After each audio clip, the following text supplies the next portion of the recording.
চলে গেলেন বর্ষিয়ান রাজনীতিবিদ সুরঞ্জিত সেনগুপ্ত। ভোরে ল্যাবেট হাসপাতালে মারা যান তিনি। রাষ্ট্রপতি ও প্রধানমন্ত্রীর শোক। ভ্রমণ নিষেধাজ্ঞা স্থগিত হয়ে যাওয়ায় ট্রাম্পের ক্ষুব্ধ প্রতিক্রিয়া, আপিল করল জাস্টিস ডিপার্টমেন্ট। দারুণ লড়েও শিরোপা ছুঁতে পারলেন না সিদ্দিকুর। বসুন্ধরা বাংলাদেশ ওপেন গলফের চ্যাম্পিয়ন থাইল্যান্ডের জানেওয়াত্তানান্দ।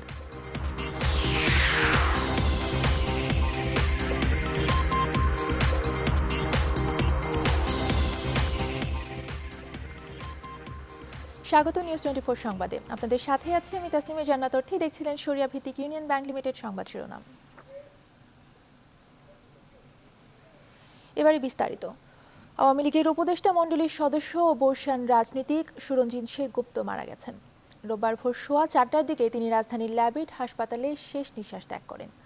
তার মৃত্যুতে শোক জানিয়েছেন রাষ্ট্রপতি আব্দুল হামিদ ও প্রধানমন্ত্রী শেখ হাসিনা। গত শুক্রবার ফুসফুসের সংক্রমণজনিত সমস্যার কারণে তাকে ল্যাবেটে ভর্তি করা হয়।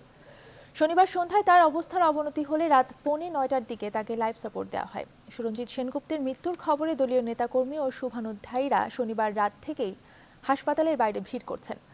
রাত 1:30টার দিকে ল্যাবেট হাসপাতালে যান স্বরাষ্ট্রমন্ত্রী আসাদুজ্জামান খান কামাল। সুরঞ্জিত সেনগুপ্ত বর্তমানে আওয়ামী লীগের উপদেষ্টা মণ্ডলীর সদস্য এবং আইন, বিচার ও সংসদ বিষয়ক সংসদীয় স্থায়ী কমিটির সভাপতি হিসেবে দায়িত্ব পালন করছিলেন। আওয়ামী লীগের সাধারণ সম্পাদক ওবায়দুল কাদের সকালে ল্যাবেটে তার মরদেহ দেখতে এসে জানান, তার শেষ ইচ্ছা অনুযায়ী সুনামগঞ্জের দিরাইশয়ে তার শেষকৃত্য হবে আগামীকাল। এছাড়া শ্রদ্ধা নিবেদনের জন্য বেলা 12টায় তার মরদেহ ঢাকেশ্বরী মন্দিরে এবং বেলা 3টায় সংসদ ভবনের দক্ষিণ প্লাজায় নেওয়া হবে।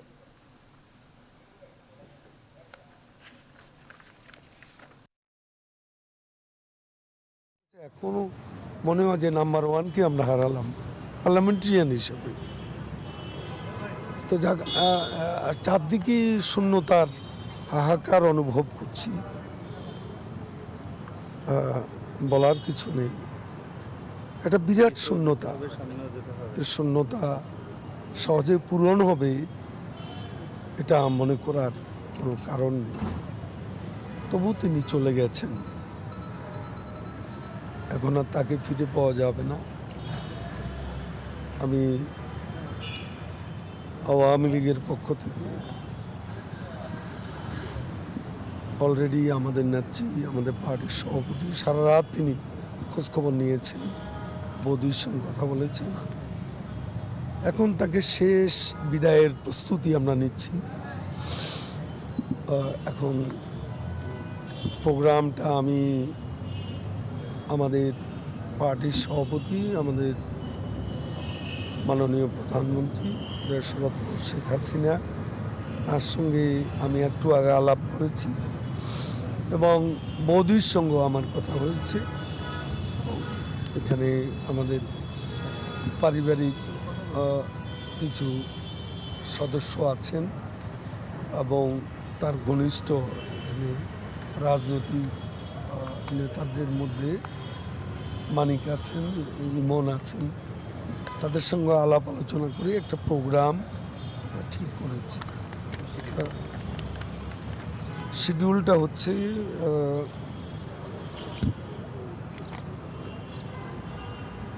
এখন তার মরদেহ এখান থেকে সকাল 9টায় শ্রী সুরঞ্জিত সেনগুপ্তের বাসভবন জিগা তোলা যাবে। দুপুর 12টায় ঢাকেশ্বরী মন্দিরে মরদেহ যাবে শ্রদ্ধা নিবেদনের জন্য। 3টায় সংসদ ভবনে যাবে, সেখানে শ্রদ্ধা নিবেদন হবে।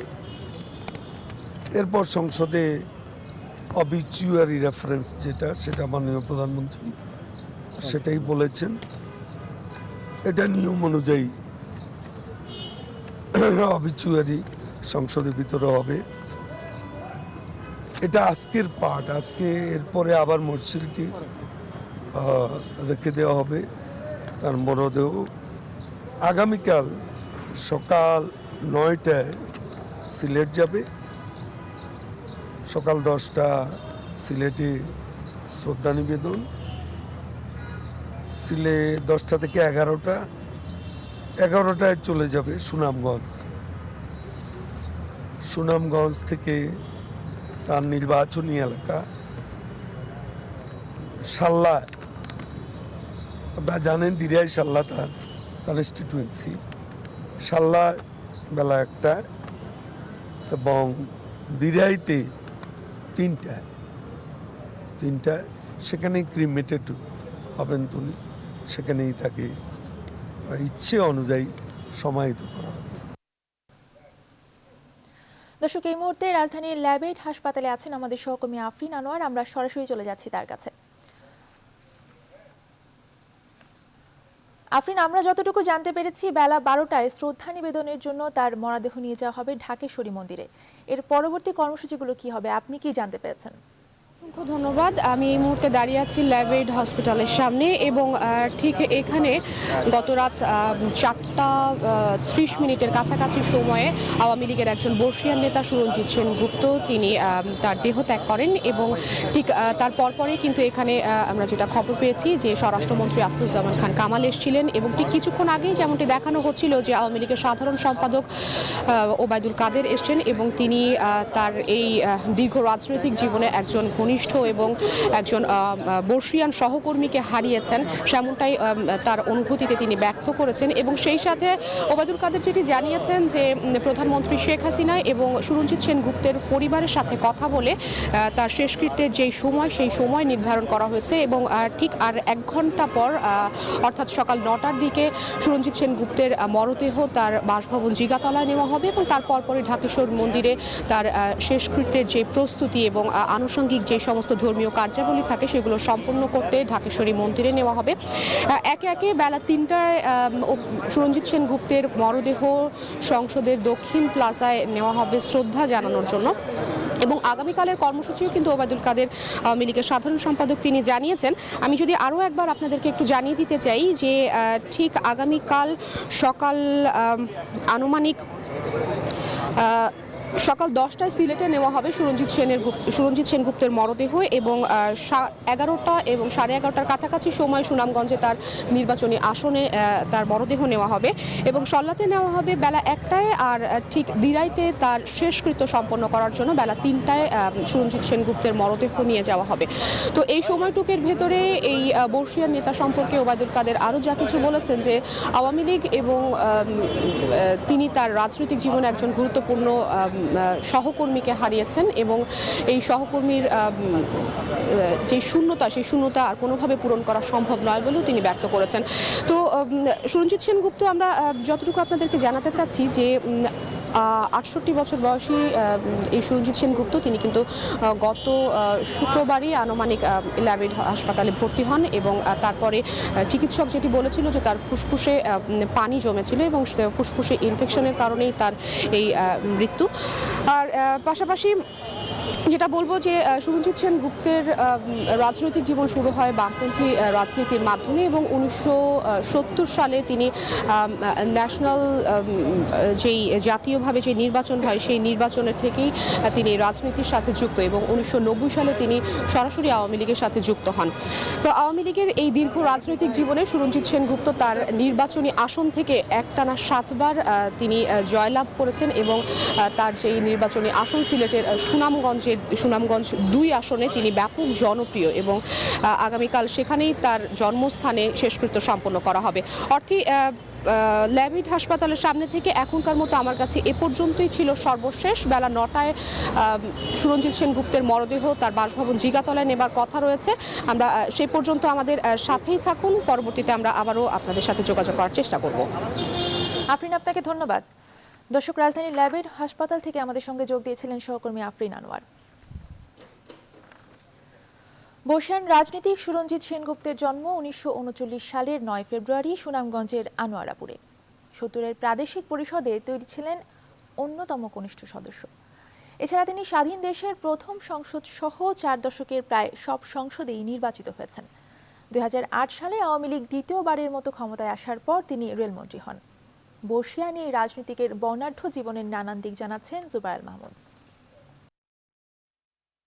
তুখোড় পার্লামেন্টেরিয়ান সুরঞ্জিত সেনগুপ্তের রাজনীতি শুরু বামপন্থী সংগঠনে সাম্যবাদী দর্শনে দীক্ষা নিয়ে ছাত্র অবস্থায় রাজনৈতিক জীবন শুরু করা এই নেতা দীর্ঘ দাপটের সঙ্গেই চলেছেন সারা জীবন। স্বাধীন দেশের প্রথম সংসদ সদস্য সুরঞ্জিত সেনগুপ্ত ১৯৩৯ সালের ৯ ফেব্রুয়ারি সুনামগঞ্জের দিরাই উপজেলার আনোয়ারপুর গ্রামে জন্মগ্রহণ করেন। তার বাবা চিকিৎসক দেবেন্দ্রনাথ সেনগুপ্ত ও মা সুমতিবালা সেনগুপ্ত। সুরঞ্জিত সেনগুপ্ত এরপর দিরাই উচ্চ বিদ্যালয় থেকে এসএসসি এবং সিলেট এমসি কলেজ থেকে উচ্চ মাধ্যমিক পাশ করার পর তিনি ঢাকা বিশ্ববিদ্যালয় থেকে ইতিহাসে সম্মান ও স্নাতকোত্তর ডিগ্রি লাভ করেন। পরে ঢাকা সেন্ট্রাল ল কলেজ থেকে এলএলবি ডিগ্রি অর্জন করেন। এবারে সংগ্রাম আমাদের মুক্তির সংগ্রাম, এবারে সংগ্রাম স্বাধীনতার সংগ্রাম। এরপর বঙ্গবন্ধুর ডাকে মুক্তিযুদ্ধে যোগ দেন। রণাঙ্গনের সক্রিয় এই যোদ্ধা পালন করেন ৫ নম্বর সেক্টরের সাব কমান্ডারের দায়িত্ব।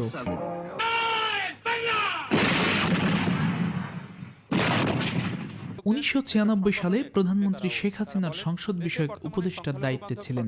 এরপর ২০০৮ সালে আওয়ামী লীগ দ্বিতীয়বারের মতো ক্ষমতায় আসলে প্রথমবারের মতো মন্ত্রিত্ব পান। দায়িত্ব নেন রেলপথ মন্ত্রণালয়ের। সুরঞ্জিত সেনগুপ্ত নবম জাতীয় সংসদের দ্বাদশ অধিবেশনে সংবিধানের ৫ম সংশোধনী কমিটির কো চেয়ারম্যানের দায়িত্ব পালন ছাড়াও ৭ বার নির্বাচিত এই সংসদ সদস্য সবশেষ আওয়ামী লীগের উপদেষ্টা মণ্ডলীর সদস্য এবং আইন, বিচার ও সংসদ বিষয়ক সংসদীয় স্থায়ী কমিটির সভাপতি হিসেবে দায়িত্বরত ছিলেন। কখনো ছয়ে উঠছেন, কখনো পাঁচে নামছেন, কখনো জায়গায় গেছেন, কখনো আবার ছয়ে গেছেন। জুবায়ের আল মাহমুদ, নিউজ 24, ঢাকা। এবারে অন্যান্য প্রসঙ্গ। আবারও প্রকাশ্য হয়ে উঠেছে ক্ষমতাসীন দল আওয়ামী লীগের অন্তর্দ্বন্দ্ব। গত ৩ দিনে দুই পক্ষের বিরোধের জের ধরে অন্তত ৪টি জেলায় রক্তক্ষয়ী সংঘর্ষ হয়েছে। প্রাণ দিয়েছেন সাংবাদিক সহ দলের নেতা। সরকারি দল বলছে সন্ত্রাসী যেই হোক ছাড় দেওয়া হবে না। তবে দল ও সরকারকে আলাদা করতে না পারা ও তৃণমূলে কেন্দ্রের প্রভাব না থাকাকে দোষ দিচ্ছেন বিশ্লেষকরা। বিস্তারিত জানাচ্ছেন তানজিল মেহেদী। ২০তম কাউন্সিলের পর থেকে দল গোছানো ও শৃঙ্খলা ফিরিয়ে আনার কথা বলে যাচ্ছে আওয়ামী লীগের হাইকমান্ড। এমনকি জনগণের মন জয়ের মধ্য দিয়ে আগামী নির্বাচনের প্রস্তুতি নিতে দলের নেতাকর্মীদের নির্দেশ দেন প্রধানমন্ত্রী শেখ হাসিনা। টেরোরিজম কখনো আমরা প্রশ্রয় দেব না, এর বিরুদ্ধে আমরা সব রকম ব্যবস্থা নিচ্ছি এবং নিয়ে যাব। কিন্তু হাওয়া বইছে বিপরীতে। সারা দেশে প্রকট হয়ে উঠছে দেশের পুরনো এই রাজনৈতিক দলটির অন্তর্দ্বন্দ্ব। গেল ৩ দিনে সিরাজগঞ্জের শাহজাদপুর, পাবনার ঈশ্বরদী, নড়াইলের ভদ্রবিলা আর শেরপুরে ঘটে রক্তক্ষয়ী সংঘর্ষ। মারা গেছে সমকালের সাংবাদিক আব্দুল হাকিম শিমুল ও দলের নেতা প্রভাস রায়। আহত বহুজন। ১৭ জানুয়ারি সুনামগঞ্জের দিরায়ে জলমহাল দখলকে কেন্দ্র করে সংঘর্ষে জড়ায় আওয়ামী লীগ ও যুবলীগ। প্রাণ হারায় ৩ জন আর আহত হয় ২২ জন। রাজনীতি বিশ্লেষকের ভাষায় কর্মীদের আনুগত্যের অভাব স্পষ্ট হয়ে উঠছে। দল এবং সরকার যখন একাকার হয়ে যায় তখন ওই ধরনের সংকট দেখা যায়। তো সেই জন্যে দল এবং সরকারকে স্বতন্ত্র করা দরকার এবং বিরোধী দল যেন থাকে তার একটা ব্যবস্থা থাকা দরকার। সুতরাং চূড়ান্ত কথাটি হচ্ছে এই যে দলকে সঠিকভাবে গণতান্ত্রিক দল হিসেবে গড়ে তুলতে হলে জনগণের কাছাকাছি নিতে হবে, জনবিরোধী কর্মকাণ্ড থেকে বিরত থাকতে হবে। অভিযুক্তদের দল থেকে বহিষ্কারের উদাহরণ টেনে এসব কোন্দল ঠেকাতে হাইকমান্ড এখন তৎপর বলছেন দলীয় সাংগঠনিক সম্পাদক। শৃঙ্খলা বিরোধী, গঠনতন্ত্র বিরোধী অথবা অসামাজিক বা অরাজনৈতিক যে কোনো সন্ত্রাসী কর্মকাণ্ড যে অবস্থায় যদি কোনোভাবে অভিযোগ উত্থাপিত হয়, আমরা কিন্তু দল হিসাবে বসে নাই। আমরা তাৎক্ষণিকভাবে সাংগঠনিক ব্যবস্থা নিচ্ছি এবং প্রশাসনকে বলে দেওয়া হচ্ছে সন্ত্রাসী তাদের কোনো দল নেই, দল নিরপেক্ষভাবে তাদের বিরুদ্ধে ব্যবস্থা নেওয়া হবে। স্বরাষ্ট্রমন্ত্রী বলছেন অপরাধীদের কোনো প্রশ্রয় দেওয়া হবে না। সে যে ক্ষমতাধর ব্যক্তি হোক, আমরা কেউকে ছাড় দিব না এবং দিচ্ছি। সে নির্বাচিত প্রতিনিধি হোক, আমি আগেই বলেছি, যেই হোক, আমরা কাউকে অ্যারেস্ট করতে মানা করি নাই এবং সবাই এটাই ঠিক, কেউ আইনের ঊর্ধ্বে নয়, বাংলাদেশে কেউ আইনের ঊর্ধ্বে নয়। জনগণের আস্থা ফিরিয়ে আনতে দ্রুত এসব বিরোধ মেটাতে কেন্দ্রকে আরও শক্তিশালী হওয়ার পরামর্শ দিয়েছেন রাজনীতি বিশ্লেষকরা। এর থেকে বেরিয়ে আসার একমাত্র তানজির মেহেদি, নিউজ 24, ঢাকা। নির্বাচন কমিশন গঠনে শুধুমাত্র মতামত দেয়া নয়, মতামতের প্রতিফলন দেখতে চান বিশিষ্টজনরা। বলছেন, দল নিরপেক্ষ সাহসী ব্যক্তিদের নিয়ে নির্বাচন কমিশন গঠন না হলে প্রশ্ন উঠবে অনুসন্ধান কমিটির এসব প্রক্রিয়া নিয়ে। এখন পর্যন্ত সরকারের সদিচ্ছায় সন্তোষ প্রকাশ করে শেষমেশ যোগ্য কমিশনের আশা বিশিষ্টজনদের। বিস্তারিত থাকছে প্লাবন রহমানের রিপোর্টে। কারা আসছেন দেশের 12তম নির্বাচন কমিশনে তা খুঁজতেই চলছে অনুসন্ধান কমিটির আলোচনা মতবিনিময়। 2 দফায় বিশিষ্ট 16 নাগরিকই নির্বাচন কমিশনে নিয়োগের জন্য দল নিরপেক্ষ ব্যক্তিদের খুঁজে বের করার পরামর্শ দিয়েছেন অনুসন্ধান কমিটিকে, যারা সরকারের অনুগত হবে না, সব চাপ উপেক্ষা করে কাজ করবে আইন অনুযায়ী। নির্বাচন কমিশনকে যদি আমরা স্বাধীনভাবে দেখতে চাই, তাহলে আমাদের দরকার অত্যন্ত যোগ্য, দলনিরপেক্ষ, প্রজ্ঞাবান, বিবেকবান নির্বাচন কমিশনার। এবং আমরা ধরেই নিচ্ছি ওনারা যে দুটো নাম দেবেন তার বাইরে আর প্রধানমন্ত্রী প্রেসিডেন্ট যাবেন, এটা তো আমাদের এক্সপেকটেশন। কিন্তু যদি যায় তখন কি হবে? এসব মতামতকে গুরুত্ব দিয়েই যাতে 10 জনের নাম চূড়ান্ত করা হয় সেই তাগিদ দিচ্ছেন অনুসন্ধান কমিটির মতবিনিময়ে অংশ নেওয়া বিশিষ্টজনরা। একটা জিনিস পরিহার করার জন্য সবাই একমত হয়ে বলেছেন, সেটা হলো রাজনৈতিক সম্পৃক্ততা। স্টুডেন্ট লাইফে একজন যদি সরাসরি দলীয় অঙ্গ সংগঠনের কাজ করে তাকে মিনিস্টার বানানো যায়, but not in the election commission. এর বাইরে তো আর কোনো মতামত হতে পারে না। একজন মানুষের গুণাবলীর কথা বলা হয়েছে, কিন্তু মতামত তো আমরা কোনো নাম দেইনি। তো কাজেই আমরা তো আশা করি, না হলে আমাদেরকে ডাকার তো কোনো মানে হয় না। এর মধ্যে রাজনৈতিক দলগুলো থেকে পাওয়া 125 জনের নাম থেকে 20 জনের সংক্ষিপ্ত তালিকা করেছে অনুসন্ধান কমিটি। চলছে তালিকায় থাকা ব্যক্তিদের অতীত বর্তমান বিশ্লেষণ। নিজেদের তৃতীয় বৈঠকেও সেখান থেকে 10 জনের নাম চূড়ান্ত করতে পারেনি কমিটি। সেজন্য সোমবার কমিটি বসছে চতুর্থবারের মতো। আমি আশা করি যে তারা মতামতের আলোকে তারা সিদ্ধান্ত দেবে, এবং তারা যদি সিদ্ধান্ত না নেয় তাহলে অবশ্যই এটা এই আলোচনাটা মতামত নেওয়াটা একটা লোক দেখানো ছিল। আশাবাদ ততক্ষণ রাখবো যতক্ষণ পর্যন্ত আমরা এই রেজাল্ট অন্যভাবে না দেখবো। কারণ এই রেজাল্ট অন্যভাবে যদি হয় তাহলে সার্চ কমিটি নিয়ে আবার কথা উঠবে। মহামান্য রাষ্ট্রপতির যে উদ্দেশ্য সেটা সফল হবে না। আগামী 7 অথবা 8 ফেব্রুয়ারি 10 জনের চূড়ান্ত নামের তালিকা রাষ্ট্রপতির কাছে জমা দেবে অনুসন্ধান কমিটি। তারপর নির্বাচন কমিশনারদের নিয়োগের এখতিয়ার পুরোপুরি রাষ্ট্রপতির, যেখানে অনুসন্ধান কমিটির সুপারিশ করা নামের বাইরেও আসতে পারে নতুন নাম। তবে সবকিছুর জন্য অপেক্ষা করতে হচ্ছে বর্তমান কমিশনের মেয়াদের শেষ দিন 14 ফেব্রুয়ারি পর্যন্ত। প্লাবন রহমান, নিউজ 24, ঢাকা। রাজশাহী প্রকৌশল ও প্রযুক্তি বিশ্ববিদ্যালয়ের উপাচার্য রফিকুল আলম সহ 17 শিক্ষককে এখনো অবরুদ্ধ করে রেখেছে শিক্ষার্থীরা। শনিবার বিকেলে একাডেমিক কাউন্সিলের বৈঠক চলাকালে উপাচার্যের কার্যালয়ের সামনে অবস্থান নেয় সাধারণ শিক্ষার্থীরা। এরপর থেকে আর বের হতে পারেননি তারা। রাতে কার্যালয়ে অবস্থান করেছেন উপাচার্য সহ 17 শিক্ষক। গত 25 জানুয়ারি থেকে 33 ক্রেডিট বাতিলের দাবিতে আন্দোলন করে আসছিলেন শিক্ষার্থীরা, কিন্তু বিশ্ববিদ্যালয় কর্তৃপক্ষ শিক্ষার্থীদের দাবি মেনে না নেওয়ায় এই অবরোধ কর্মসূচি পালন করছে বলে জানিয়েছেন তারা।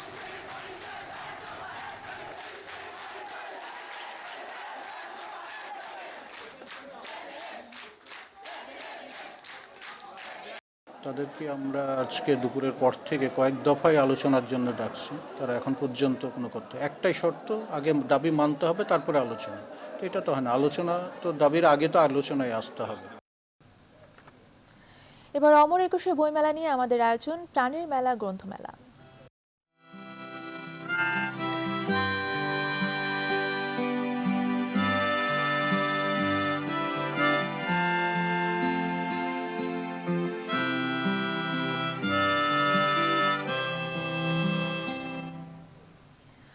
বইমেলাতে হুমায়ুন আহমেদের নতুন কোনো বই না বেরোলেও ভক্তরা তার পুরনো বই কেনেন।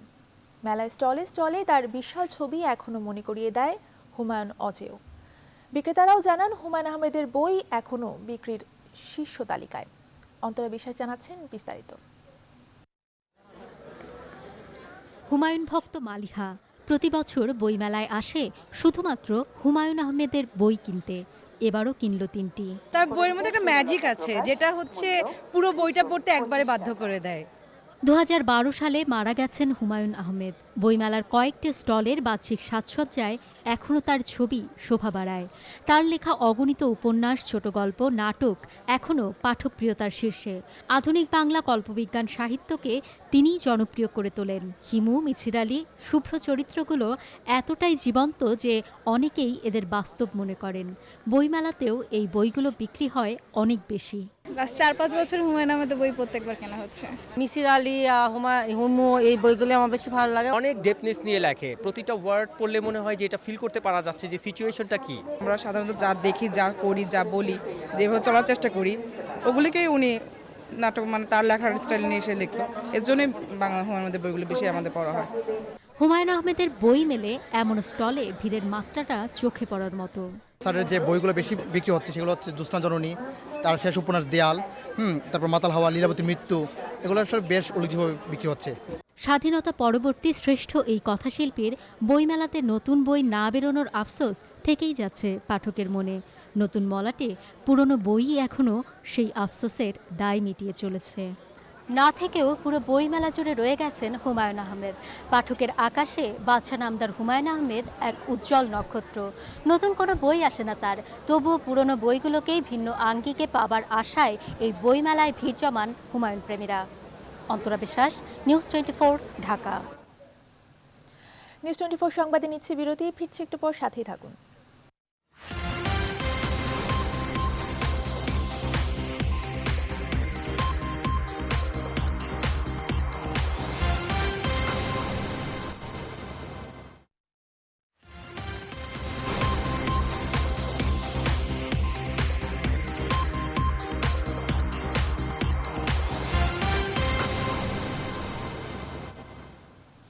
আবার স্বাগত, দেখছেন নিউজ 24 সংবাদ।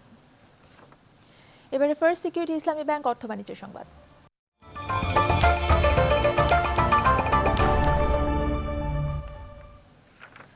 স্কুল কিংবা কলেজের পাঠ্যপুস্তকে রাজস্ব বিষয়ে অধ্যায় রাখার দাবি জানিয়েছে নরসিংদীর শিক্ষার্থীরা। এনবিআরের রাজস্ব সংলাপে অংশ নিয়ে তারা এই দাবি জানান। শনিবার নরসিংদীর মাধবদী উপজেলায় আয়োজিত এই অনুষ্ঠানে স্থানীয় ব্যবসায়ীরাও কর আদায়ে চাপ না দেওয়ার দাবি করেন। বিস্তারিত জানাচ্ছেন সুলতান আহমেদ। শুধু শহর কিংবা বিভাগীয় পর্যায়ে নয়, উপজেলা পর্যায়েও কর সচেতনতা বাড়াতে সচেষ্ট সরকার। ধারাবাহিকভাবে তাই বিভিন্ন জেলা শহরের পর এবার নরসিংদীর মাধবদী উপজেলায় এই রাজস্ব সংলাপের আয়োজন। সংলাপে অংশ নেয় উপজেলার ব্যবসায়ী, শিক্ষার্থী সহ আলেম ওলামারা। আর রাজস্ব কর্মকর্তাদের পাশাপাশি অনুষ্ঠানে উপস্থিত ছিলেন সরকারের পানি সম্পদ প্রতিমন্ত্রী। ব্যবসায়ীরা বরাবরের মতো তাদের দাবি ও নানা প্রতিবন্ধকতার কথা তুলে ধরেন এনবিআর চেয়ারম্যানের কাছে।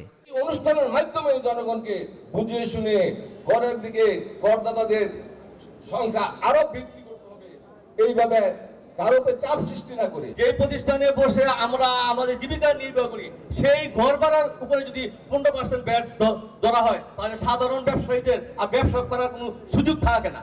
বন্ডের মাধ্যমে যে সমস্ত কাপড় ব্যবহারের জন্য বিভিন্ন বন্ড সুবিধা আনে, ওই কাপড়গুলা কালোবাজারের মাধ্যমে বিক্রি হচ্ছে। শিক্ষার্থীরাও পিছিয়ে ছিলেন না। কর বিষয়ে নানা প্রশ্ন তাদের মুখে। জনগণের দেওয়া ট্যাক্স, ভ্যাট দেশের উন্নয়নে সঠিকভাবে ব্যবহৃত হচ্ছে কিনা। আমাদের বইতে তিনটা যে বাণিজ্য বিভাগের বই আছে, কোনো জায়গায় রাজস্ব সম্পর্কে কোনো কিছু লেখা নাই, যার কারণে আমরা কোনো কিছুই ভালো করে বুঝতে পারতেছি না। ব্যবসায়ীদের কেউ হয়রানি করতে পারবে না বলে আশ্বস্ত করেন এনবিআর চেয়ারম্যান। বলেন, শিক্ষার্থীদের দাবিও যথাযথ কর্তৃপক্ষকে জানানো হবে।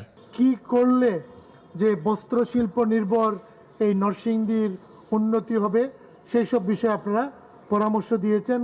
আগামীতে এগুলা নিয়ে আমরা বিচার বিশ্লেষণ করব। কারিকুলামে রাজস্ব শিক্ষা অন্তর্ভুক্ত করার জন্য আমি সেই বিষয়ে আবারও তাগিদ দিব। সব শ্রেণী পেশার মানুষকে করদানে উৎসাহিত করতে এমনি করে দেশের প্রতিটি উপজেলায় যাওয়ার ঘোষণা দেন এনবিআর চেয়ারম্যান। সুলতান আহমেদ, নিউজ 24, ঢাকা। রাজশাহীতে বসুন্ধরা এলপি গ্যাস লিমিটেডের পরিবেশকদের মতবিনিময় সভা অনুষ্ঠিত হয়েছে। শনিবার দুপুরে নগরের একটি হোটেলে এই মতবিনিময় হয়। এ সময় উপস্থিত ছিলেন বসুন্ধরা এলপি গ্যাসের head of marketing M Jasimuddin, head of sales Mir TI Faruk Rizvi, head of finance Mahbub Alam সহ আরও অনেকে।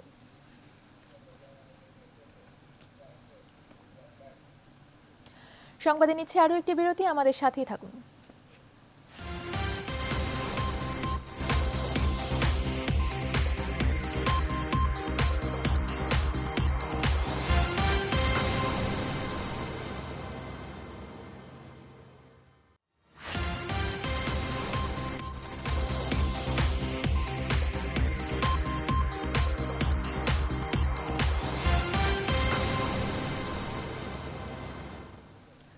আবারও স্বাগত, দেখছেন নিউজ 24 সংবাদ। এবারে আন্তর্জাতিক প্রসঙ্গ।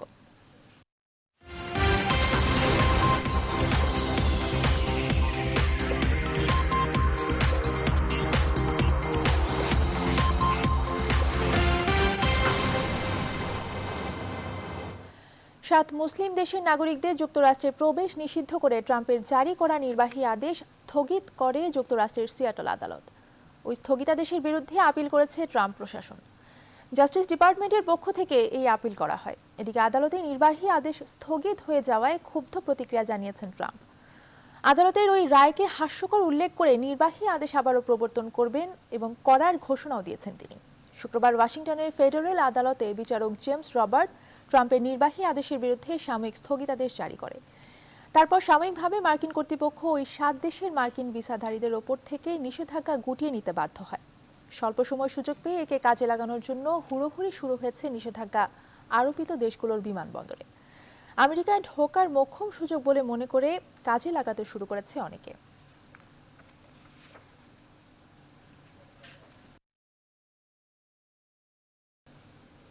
এবারে খেলার খবর।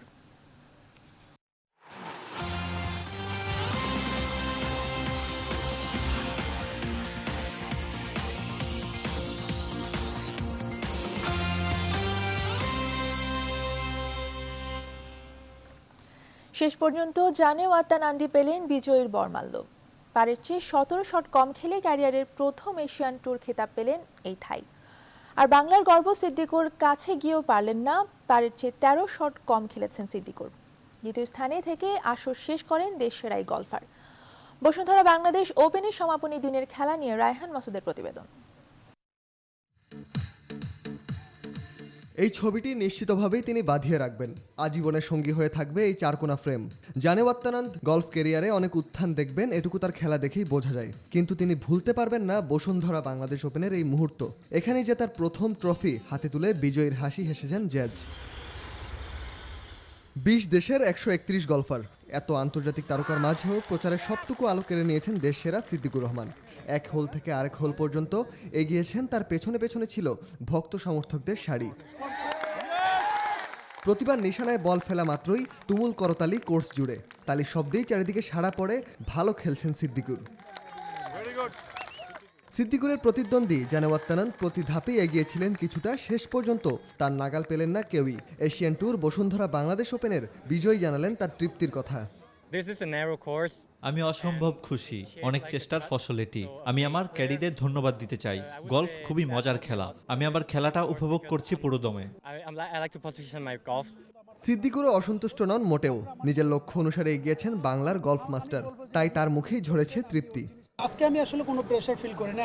আমি আরও ইন্সপায়ার্ড ফিল করছি যে আসলে অনেক ক্রাউড ছিল এবং তাদেরকে আমি সত্যি ধন্যবাদ জানাই যে তারা আসলে আসাতে হয়তো আমি অনেক ইন্সপায়ার্ড হয়েছি, যার কারণে আমি ভালোও খেলেছি। সো অবশ্যই ধন্যবাদ সবাইকে। হার জিতের সমীকরণ বাদ দিলে দিন শেষে তৃতীয়বারের মতো বাংলাদেশ ওপেন সফলভাবে আয়োজিত হলো বসুন্ধরা গ্রুপের আয়োজনে। সাঙ্গ হলো মেলা। 20 দেশের 131 গলফারের মহাযুদ্ধে বিজয় সিংহ কেড়ে নিলেন থাই গলফার জানে ওয়াত্তানান্দ। আর 100 কোটি মানুষের হৃদয় কাড়লেন সিদ্দিকুর রহমান।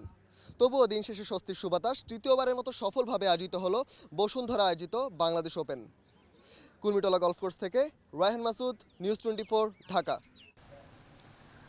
সংবাদে নিচ্ছে আরও একটি বিরতি, আমাদের সাথেই থাকুন।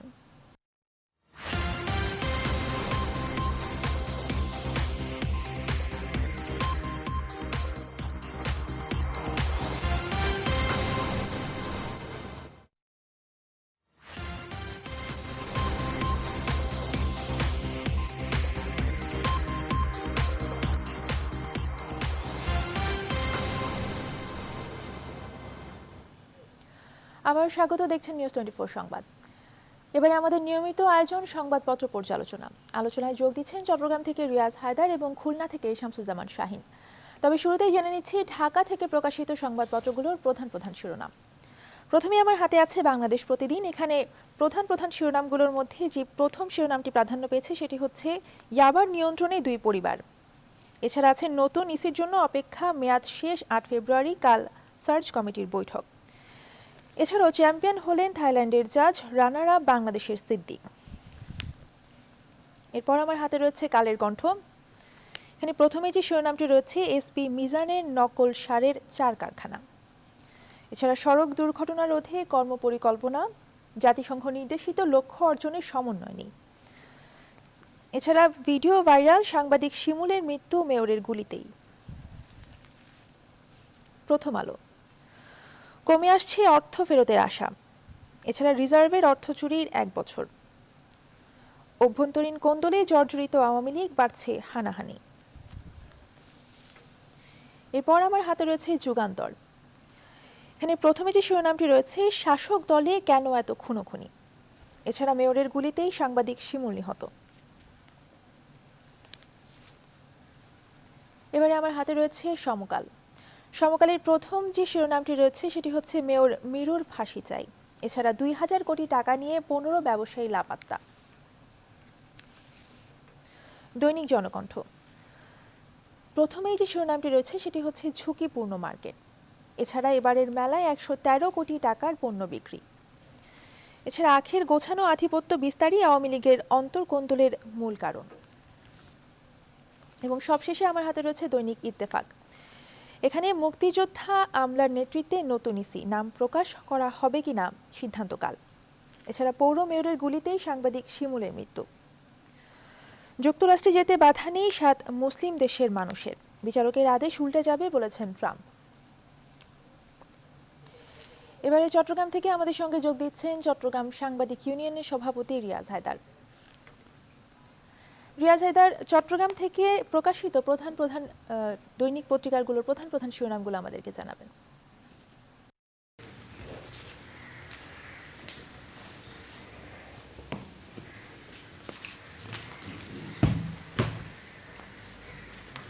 ধন্যবাদ অর্থী। চট্টগ্রামের সবকটি কাগজেই রাজনীতিমুখী, নির্বাচনমুখী সার্চ কমিটির তৎপরতা নিয়ে বিশেষ প্রতিবেদন আছে। এছাড়াও চট্টগ্রামের আঞ্চলিক কিছু প্রতিবেদন তো আছেই। বিশেষ করে ইসলামী সমাজ নামে একটি নতুন জঙ্গি সংগঠনের যে তৎপরতা ধরা পড়েছে, পুলিশের জালে তারা আটকে গেছেন, সেই সংক্রান্ত একাধিক বিশেষ প্রতিবেদন আছে চট্টগ্রামের কাগজগুলোতে। দৈনিক আজাদী, চট্টগ্রামের প্রাচীন দৈনিক, যেটি প্রধান শিরোনাম করেছে সার্চ কমিটি ও রাষ্ট্রপতির দিকে চোখ, এবং হামলাকারীরা নিজেদের চট্টগ্রাম কলেজ ছাত্রলীগ কর্মী বলে পরিচয় দেয়, নাস্তায় 30% ছাড় না দেওয়ায় রেস্টুরেন্টে ভাঙচুর, দরিদ্রদের টার্গেট করে দলে ভেড়ায় ইসলামী সমাজ, উদ্দেশ্য ইসলামিক খেলাফত বলেছে পুলিশ। এছাড়াও চট্টগ্রামের আঞ্চলিক নানা ইস্যুতে প্রতিবেদন আছে। বিশেষ করে 8 ফেব্রুয়ারি আবার আসছে দিয়াদের ময়নাতদন্তকারী টিম, অর্থাৎ চট্টগ্রাম বিশ্ববিদ্যালয় ছাত্রলীগের নেতা, কেন্দ্রীয় ছাত্রলীগের যুগ্ম সাধারণ সম্পাদক দিয়াজ ইরফান চৌধুরীর যে রহস্যজনক মৃত্যু, সেই সংক্রান্ত তার ময়নাতদন্ত টিম চট্টগ্রামে আবার আসছে বলে ইঙ্গিত দিয়েছেন এই কাগজটি। এবং স্মরণ সভায় বক্তব্য শেষ করে মৃত্যুর কোলে ঢলে পড়লেন লেখিকা জেসমিন খান। এছাড়াও চট্টগ্রামের মেয়র একটি কথা বলেছেন, সেটিকে তারা শিরোনাম করেছেন, আজকাল সমাবেশে বক্তারা শুধু তেল মারেন বলেছেন মেয়র। দৈনিক পূর্ববঙ্গ চট্টগ্রামের আরেকটি বহুল প্রচারিত কাগজ, যেটি চট্টগ্রাম বন্দরের উন্নয়ন কর্মকাণ্ড নিয়ে একটি প্রতিবেদন করেছে। বিশেষ করে বে টার্মিনালের কাজ শুরুর জোর প্রস্তুতির কথা তারা বলছেন, অর্থায়ন করবে এডিবি, সমীক্ষা রিপোর্ট মে মাসে। ইসলামী সমাজ নামে যে জঙ্গি সংগঠনটির কথা বলছিলাম, সেটির উপর আরেকটি বিশেষ প্রতিবেদন এই কাগজটি করেছে, যেটিতে শিরোনাম করা হয়েছে গোপন বৈঠক থেকে ইসলামী সমাজের 24 নেতাকর্মী আটক, সংগঠনটি পুলিশের কালো তালিকাভুক্ত। খাবারের বিল নিয়ে চকবাজার সাদিয়াস কিচেনের ভাঙচুর। এছাড়াও চকরিয়ায় বাস ও মাইক্রোবাসে সংঘর্ষে কনস্টেবল নিহত এবং পটিয়ায় স্কুল ছাত্র নিহত। সীতাকুণ্ডে মাঝারি আকৃতির বন্দর নির্মাণের পরিকল্পনা, পরিদর্শন শেষে সম্ভাবনার কথা বললেন চট্টগ্রাম বন্দর চেয়ারম্যান। এবং সৌদি আরব প্রবাসীরা দেশে ফেরার সুযোগ পাচ্ছেন বলে আরেকটি বিশেষ প্রতিবেদন রয়েছে এই কাগজে। বান্দরবান আওয়ামী লীগের বিক্ষোভ সমাবেশ, মংসই থুই মারমার মুক্তিতে 24 ঘন্টার আলটিমেটাম। সুপ্রভাত বাংলাদেশ, চট্টগ্রামের আরেকটি বহুল প্রচারিত কাগজ, যেটি একাদশ জাতীয় সংসদ নির্বাচন বিষয় নিয়ে তারা প্রতিবেদন করেছে। চট্টগ্রামের 3 আসনে স্বতন্ত্র প্রার্থী দেবে জামায়াত। নয়াবাজারে গোপন বৈঠক থেকে 24 নেতাকর্মী আটক, যেটি ইসলামী সমাজের নেতাকর্মী বলে আমরা জানি। এছাড়াও সীতাকুণ্ডে বন্দরের নতুন টার্মিনাল সংক্রান্ত রিপোর্ট ছাড়াও আঞ্চলিক নানা প্রতিবেদন রয়েছে এই কাগজে। দৈনিক পূর্বদেশ, চট্টগ্রামের আরেকটি বহুল প্রচারিত কাগজ, যেটি ইসলামী সমাজ নিয়ে তারা একাধিক গুচ্ছ প্রতিবেদন করেছে এবং দালাল চক্রের হাতে জিম্মি ভূমি মালিকরা, আউটার রিং রোড প্রকল্প দ্রুত এগিয়ে চলছে নির্মাণ কাজ। এছাড়াও নানা আঞ্চলিক ইস্যুতে প্রতিবেদন রয়েছে এই কাগজগুলোতে। চট্টগ্রামের শীর্ষ কাগজগুলোর শিরোনাম ছিল এই। আমাদের সাথে আজ প্রাসঙ্গিক আলোচনায় যুক্ত হচ্ছেন চট্টগ্রামের পেশাজীবী নেতা এবং পরিবেশবিদ মোহাম্মদ ইদ্রিস আলী। প্রফেসর মোহাম্মদ ইদ্রিস আলী, আপনাকে স্বাগত জানাই। আমরা আলোচনাটুকু শুরু করতে চাই আমাদের দেশের প্রবীণ পার্লামেন্টেরিয়ান বরেণ্য সংসদ সদস্য, যিনি সনাতন সম্প্রদায়ের কণ্ঠস্বর, মানবাধিকারের পক্ষে উচ্চ কণ্ঠস্বর, রাষ্ট্রের জন্য অনেক কাজ করেছেন, অনেক গুরুত্বপূর্ণ কাজ করেছেন, 7 বারের সংসদ সদস্য সুরঞ্জিত সেনগুপ্তের প্রতি আমরা শ্রদ্ধা জানাই। তার পরলোকগত আত্মার প্রতি সদ্গতি কামনা করে আমরা আলোচনা শুরু করতে চাই। সার্চ কমিটিকে নিয়ে আসলে কিভাবে দেখছেন? সার্চ কমিটি এবং রাষ্ট্রপতির দিকে সারা দেশের যে চোখ দৃষ্টি, সেটিকে আপনি কিভাবে দেখেন? এখানে মহামান্য রাষ্ট্রপতিকে অত্যন্ত দূরদর্শিতার পরিচয় দিতে হবে। নারায়ণগঞ্জের নির্বাচন সরকারকে সুবিধাজনক অবস্থায় রেখেছে।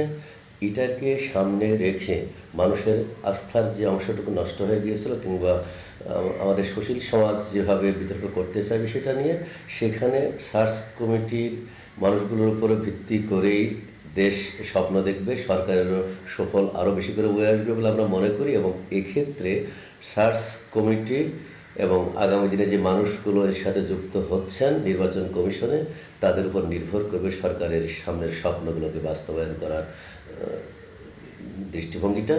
সেটার দিকে মনোযোগ অবশ্যই দিতে হবে এবং সেখানে একটু দূরদর্শিতা এবং বস্তুনিষ্ঠতার পরিচয় দেওয়া আবশ্যক। আমরা মনে করি যে মহামান্য রাষ্ট্রপতি সেই কাজটি করবেন এবং সার্চ কমিটি যারা আছেন তারা এই কাজটি সুচারুরূপে সম্পন্ন করবেন। কেন এখন আমাদের এগিয়ে যাওয়ার পালা, কোনো ধরনের ভুল ত্রুটি আমাদের অগ্রগতিকে বাধাগ্রস্ত করবে। চট্টগ্রামের সবকটি কাগজে ইসলামী সমাজ, যেটি নতুন জঙ্গি সংগঠন বলে ধারণা করা হচ্ছে, তাদের কয়েকজন নেতাকর্মীকে গ্রেফতার করা হয়েছে। জিজ্ঞাসাবাদে অনেক তথ্য বেরিয়ে এসছে, বিশেষ করে জামায়াতে ইসলামী এবং ইসলামী ছাত্র শিবিরের নেতারাই এই সংগঠনটির সাথে জড়িত বলে বলা হচ্ছে। বরাবরই বহুমাত্রিক সাংগঠনিক তৎপরতায় ব্যস্ত। আমাদের পুলিশ বাহিনীকে ধন্যবাদ যে তারা সময় মতোই এই ধরনের একটি সংগঠনের অস্তিত্ব খুঁজে পেয়েছে। আরও বহুমাত্রিক সংগঠন থাকবে, কারণ তারা এখন বাসা বাড়িতে বিভিন্ন কমিটি সমিতি এগুলো নিয়েও ব্যস্ত আছে এবং বস্তিগুলোতে তারা টার্গেট জায়গাগুলো এগুলো। এক্ষেত্রে তারা ঘুরে দাঁড়ানোর সকল প্রক্রিয়ায় নেবে, যেহেতু তারা ক্যাডারভিত্তিক একটি সংগঠন, তারা এগুলো ভাববে এবং যারা ইসলাম আশ্রিত একটি সংগঠন, যেহেতু ইসলামকে বহুভাবে তারা অপব্যবহার করবে, অপচয় করবে। সেই কারণেই পুলিশকে ধন্যবাদ দিয়ে বলতে চাই যে আরও বহুমাত্রিক সংগঠনের তৎপরতা খুঁজে পাওয়ার জন্য পুলিশকে তৎপর থাকতে হবে।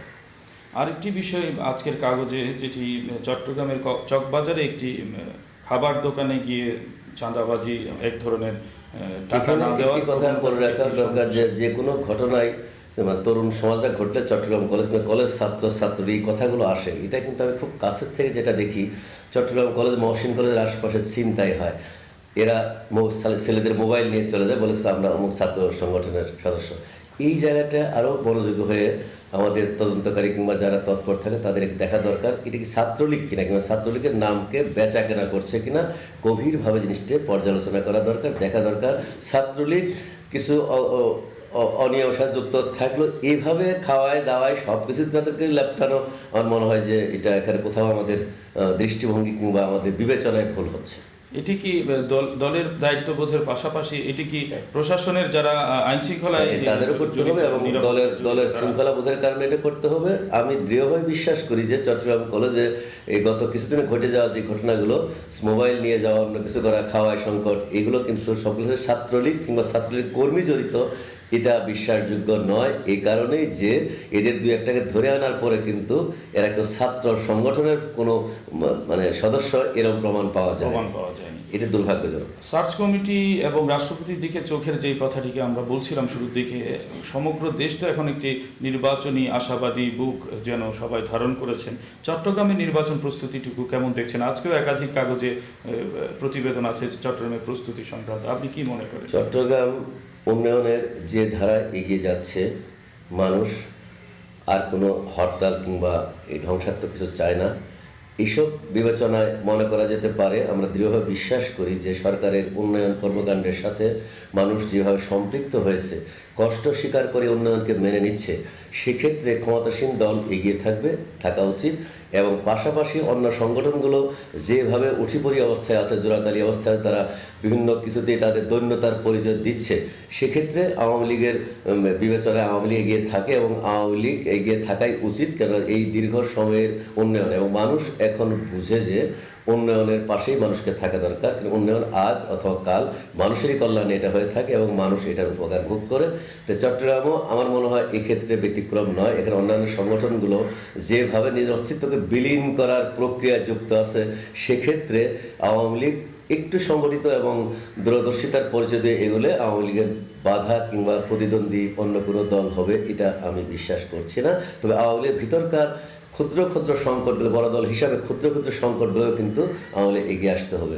আমি এই সাথে আমাদের বর্ষিয়ান রাজনীতিবিদ, যিনি এদেশকে অনেক কিছু দিয়েছেন, যা বা পরপর 7 বার নির্বাচিত একজন সাংসদ, যিনি সংবিধান বিশেষজ্ঞ ছিলেন, রাজনৈতিক প্রৌঢ়ত্ব তাকে, রাজনৈতিক অভিজ্ঞতা তাকে এমনভাবে প্রৌঢ় করেছিল যে তিনি শীর্ষে অবস্থান করতেন, তার এই মৃত্যুতে গভীরভাবে দুঃখ প্রকাশ করছি এবং চট্টগ্রামের জনগণের পক্ষ থেকে, শিক্ষক সমাজের পক্ষ থেকে, সুশীল সমাজের পক্ষ থেকে, পেশাজীবীদের পক্ষ থেকে আমি তার প্রতি গভীর শ্রদ্ধা জানাচ্ছি। এই ক্ষতি পূরণ হবে বলে আমি মনে করি না, আমরা গভীরভাবে শোকাহত। ধন্যবাদ আপনাকে। প্রিয় দর্শক, আমরা চট্টগ্রাম থেকে গভীর শোক জানানোর মধ্য দিয়ে আমরা আজকের দিনের সংবাদ পর্যালোচনা, সংবাদ প্রবাহের উপর আলোচনা আমরা শেষ করছি। আমরা এখন ফিরে যেতে পারি আমাদের কেন্দ্রীয় স্টুডিওতে। ধন্যবাদ অর্থী। রিয়াজ হায়দার, আপনাকে ধন্যবাদ। দর্শক, এবারে খুলনা থেকে আমাদের সঙ্গে যোগ দিচ্ছেন সহকর্মী শামসুজ্জামান শাহিন। শাহিন, খুলনা থেকে প্রকাশিত দৈনিক পত্রিকার প্রধান প্রধান শিরোনামগুলো আমাদেরকে জানাবেন।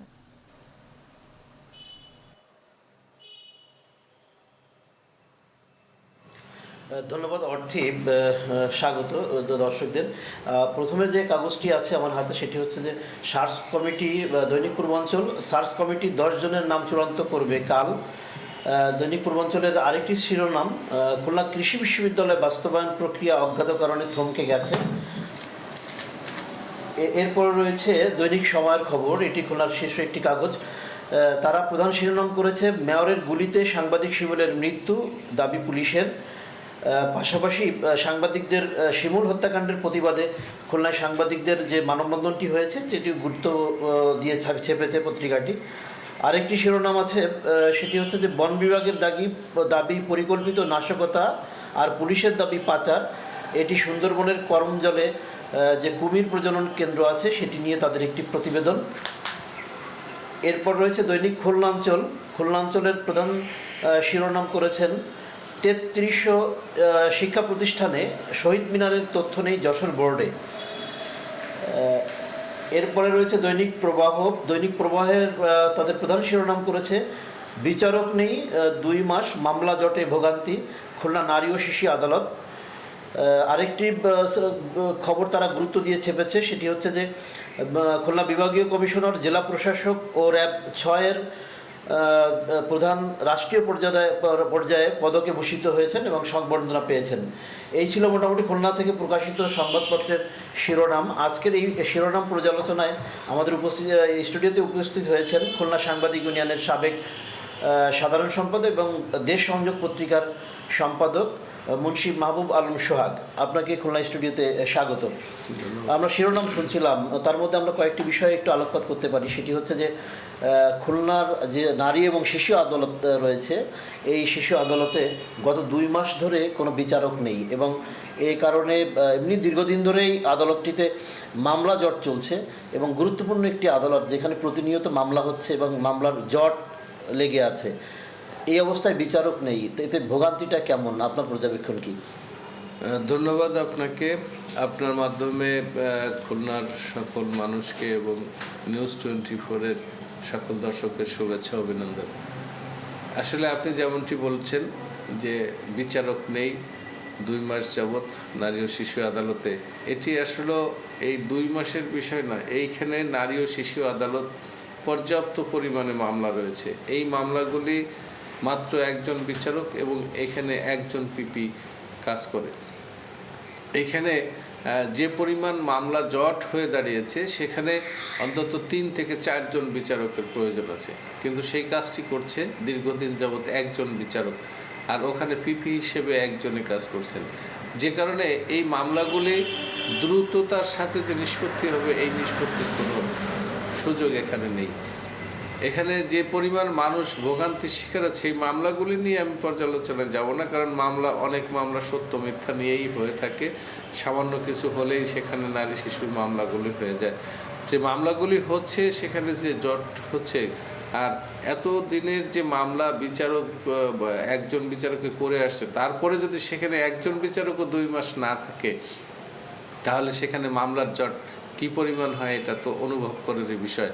তো এইখানে আরও 2 জন বিচারক নিয়োগ দেওয়া উচিত বলে আমি মনে করি, কারণ আমি এই আদালতের সাথে দীর্ঘদিন যাবৎ আমি কিছু রিপোর্ট এবং ওখানে যোগাযোগ করেছি, দেখেছি যে মানুষের কি পরিমাণ ভোগান্তি, দূর দূরান্ত থেকে মানুষ আসে এখানে, এই মামলাগুলি সেইভাবে তারা সুরাহা পাচ্ছে না। আরেকটি বিষয় আপনি দেখেছেন যে মেয়রের গুলিতে সাংবাদিক নিহত, এটি পুলিশ দাবি করেছে যে শিমুলের মৃত্যু হয়েছে পুলিশের মেয়রের গুলিতেই হয়েছে, এবং এই সংক্রান্ত বিষয়ে খুলনার সাংবাদিকরাও ফুঁসে উঠেছে। তো গতকালকে আপনারা জানেন যে সাংবাদিক ইউনিয়নের উদ্যোগে এবং প্রেস ক্লাবের উদ্যোগে খুলনায় মানববন্ধন হয়েছে এবং খুলনায় কর্মসূচি চলছে। এই বিষয়টা প্রথমেই আমি এই ঘটনার নিন্দা জানাবো এই কারণেই, কারণ গতকাল আমি এই কর্মসূচিতে আমি নিজেও ছিলাম, কারণ একজন সাংবাদিক সে তার দায়িত্ব পালন করার জন্য ওখানে গিয়েছিল, সে 2 পক্ষের গোলাগুলি হচ্ছিল, সেই গোলাগুলির যে কোনো বিচ্ছিন্ন গুলিতে সে নিহত হয়েছে।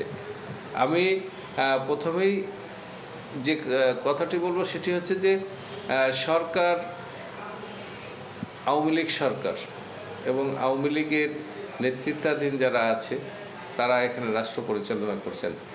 এখানে আওয়ামী লীগের 2টি গ্রুপ তারা আইনকে এমনভাবে তুলে নিয়েছে যেটি আসলে নিন্দনীয়। তারা প্রকাশ্যে বন্দুক কুচিয়ে বা আগ্নেয়াস্ত্র নিয়ে এভাবে গোলাগুলি করবে, তাহলে সারা দেশের মানুষ তাদের কাছে কি প্রত্যাশা করে? প্রধানমন্ত্রী শেখ হাসিনা যে কষ্ট করে দেশটিকে সুন্দর একটি জায়গা নেয়ার প্রচেষ্টা চালিয়ে যাচ্ছেন, সেখানে এই 2-1 জন দুর্বৃত্তের কারণে এই দলটি ক্ষতিগ্রস্ত হচ্ছে। একই সাথে দেখেন একটা নিরীহ সাংবাদিক সংবাদ সংগ্রহ করতে গেছে, তাদের ছোড়া গুলিতে কিন্তু সেই সাংবাদিকটি নিহত হয়েছে। এখানে সাথে সাথেই সেই যে পৌর মেয়র তাকে বহিষ্কার করা হচ্ছে, যদিও পরে বহিষ্কার করেছে, কিন্তু ওই মুহূর্তে তাকে বহিষ্কার করে তাকে আইনে সুপর্দ করা উচিত ছিল। আজকে সাংবাদিক সমাজ খুব ফুঁসে উঠেছে, অথচ দেখেন এই প্রধানমন্ত্রী কিন্তু একজন সাংবাদিক বান্ধব প্রধানমন্ত্রী, অথচ এই যে সাংবাদিকরা তার এই যে ফুঁসে উঠেছে, আলটিমেটলি কিছুটা হলো তাদের উপরে এই দায়বার্তায়। সুতরাং আমি মনে করি যে এখানে সরকারের কঠোর হওয়া উচিত। 1-2 জন মানুষের জন্য সরকারের ব্যর্থতা নেমে আসুক, এটা জাতি কামনা করে না। আরেকটি বিষয় যে আপনি জানেন যে সুন্দরবনের থেকে বন্যপ্রাণী পাচারের অভিযোগ দীর্ঘদিনের। এবার বন বিভাগের যে করমজলে যে কুমির প্রজনন কেন্দ্র আছে সেখান থেকে 33টি আপনার বাচ্চা, মানে কুমিরের বাচ্চা সেখান থেকে খোয়া গেছে। এটা বন বিভাগ বলছে যে এইটা নাশকতা, আর পুলিশের দাবি যে না, এটা নাশকতা না, এটা পরিকল্পিত পাচার। এটা পুলিশ যেটি দাবি করেছে ওইটি আমাদের কাছে সঠিক বলে মনে হয়েছে, কারণ এটা নাশকতা হলে সেখানে কিছু সিম্বল থাকে। যদি ধরেন বনের থেকে হিংস্র পশু এসে যদি ওই ইয়েগুলোরে খেয়ে ফেলে, বাচ্চাগুলিকে খেয়ে ফেলে, তাহলে সেখানে কিন্তু রক্ত মাংস পিণ্ডগুলো কিন্তু ছড়িয়ে ছিটিয়ে থাকবে। এবং ওখানে যে আপনিও সেখানে গেছেন, ওখানে কিন্তু যেভাবে বেষ্টনী করা আছে সেখানে কিন্তু বনের হিংস্র জন্তু যার কোনো সুযোগ নেই। এবং ওখানে যদি ধরেই দিলাম যে হিংস্র পশু, তাহলে ওখানে মাংসপিণ্ডগুলো কিন্তু ছড়িয়ে ছিটিয়ে থাকবে। আর ওখানে যারা পাহারারত থাকে তাদের কাজটা কি, তারা কি করেছে? পর্যাপ্ত পাহারাদার আছে ওখানে বন বিভাগের, তো সেখানে তারা কি কাজটি করেছে? ওখানে গতকাল আমার পত্রিকায় নিউজটি লিড নিউজ হয়েছিল গত পরশুদিন, তো ওখানে বন বিভাগের একজন কর্মকর্তার বক্তব্যই স্পষ্টভাবে বলে দিয়েছে, সে এইভাবে বলেছে যে এটা নিঃসন্দেহে পাচার অথবা চুরি হয়েছে। কারণ এখানে যদি হিংস্র পশুরা খেত তাহলে এইভাবে ছিঁড়ে রক্ত বা থাকতো, কিন্তু সেখানে সেই সিম্বলগুলি ছিল। এর সঙ্গে তো একটা চক্র জড়িত, এর সাথে তো ডেফিনেটলি চক্র আছে। আপনি দেখেন বাঘগুলি বা হত্যা করা হচ্ছে, বাঘগুলি মারা হচ্ছে, এই কুমিরের চামড়া, কুমিরের বিভিন্ন শরীরের যে অঙ্গ প্রত্যঙ্গগুলি আছে এগুলো উচ্চ মূল্যে এরা বিক্রি করে, এবং এই কুমিরটা বাচ্চাগুলি নিয়ে দেখা গেছে ভালো জায়গায় বিক্রি করতেছে। এরা এদের স্বার্থ জড়িত আছে, এবং বন বিভাগের নিম্ন কর্মচারী থেকে উচ্চ কর্মচারীদের মাঝখানে এরা জড়িত আছে, এবং সঠিক তদন্ত করলে এর প্রকৃত যারা আছে এর পিছনে জড়িত বেরিয়ে আসবে। জি, আপনাকে ধন্যবাদ। এই ছিল খুলনা থেকে প্রকাশিত আজকের সংবাদপত্রের শিরোনাম নিয়ে পর্যালোচনা। অর্থী শাহিন, আপনাকে ধন্যবাদ। দর্শক, সংবাদপত্র পর্যালোচনায় আমাদের সঙ্গে চট্টগ্রাম থেকে যোগ দিয়েছিলেন রিয়াজ হায়দার এবং খুলনা থেকে যোগ দিয়েছিলেন শামসুজ্জামান শাহিন। সংবাদ শেষ করব, তার আগে শিরোনামগুলো জানিয়ে দিচ্ছে আরও একবার।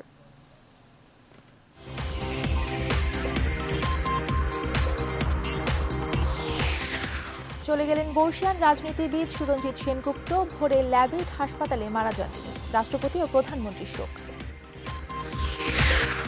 ভ্রমণ নিষেধাজ্ঞা স্থগিত হয়ে যাওয়ায় ট্রাম্পের ক্ষুব্ধ প্রতিক্রিয়া। আপিল করল জাস্টিস ডিপার্টমেন্ট। দারুণ লড়েও শিরোপা ছুঁতে পারলেন না সিদ্দিকুর। বসুন্ধরা বাংলাদেশ ওপেন গলফের চ্যাম্পিয়ন থাইল্যান্ডের জানেওয়াত তানান্দ।